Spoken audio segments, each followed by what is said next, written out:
en Europe. L'énergie qui reste un poste important des dépenses des Français. Il devient essentiel donc pour les familles de savoir bien gérer son budget plus que jamais.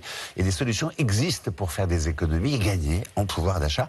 On fait le point ce soir avec Guillaume Delalande. Alors Guillaume, comment réduire toutes ces dépenses mensuelles qui s'accumulent et qui augmentent le budget des familles? Oui, bien Xavier, déjà il faut savoir établir un budget précis. Alors oui, ça prend du temps, mais il est important de bien connaître les parts des dépenses essentielles, de loisirs et la possibilité éventuelle d'épargne. Ouais. Côté dépenses, les abonnements prennent une part de plus en plus importante. Énergie, transport, téléphonie, services de streaming.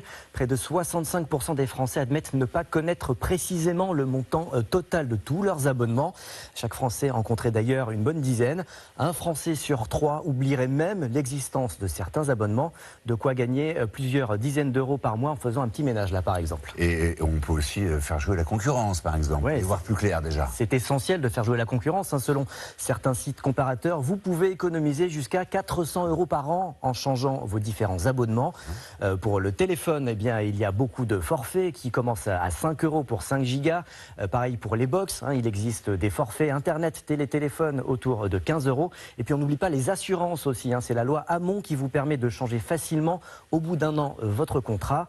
Dans tous les cas de figure, il existe de nombreux sites et applications comme Papernest, Mon Petit Forfait ou encore le site internet de Que Choisir qui peuvent vous aider. Alors où se renseigner Guillaume pour bien maîtriser son budget? On peut apprendre. Oui, sachez qu'il existe depuis 2019 des points conseils budget. Ils ont été lancés par le gouvernement. On en compte près de 400 sur tout le territoire. Il s'agit de conseillers qui peuvent vous aider si vous avez des difficultés financières. Ils peuvent notamment aussi faire le point sur toutes les aides sociales auxquelles vous avez droit. La liste de ces points conseil budget est à retrouver sur le site du ministère des Solidarités et de la Santé. Et puis sachez aussi qu'il existe beaucoup d'applications comme Bankin ou Linkso qui, une fois connectées à votre relevé bancaire, vont automatiquement analyser toutes vos dépenses, de quoi afficher clairement le poids des différents postes et trouver un éventuel moyen d'épargner un petit peu plus. Ça s'appelle un bon tuyau, ça. Exactement, il faut savoir bien analyser ça. Merci beaucoup, Guillaume. Et vous, quel sera votre budget joué à Noël? La question vous paraît prématurée peut-être. Eh bien, regardez les catalogues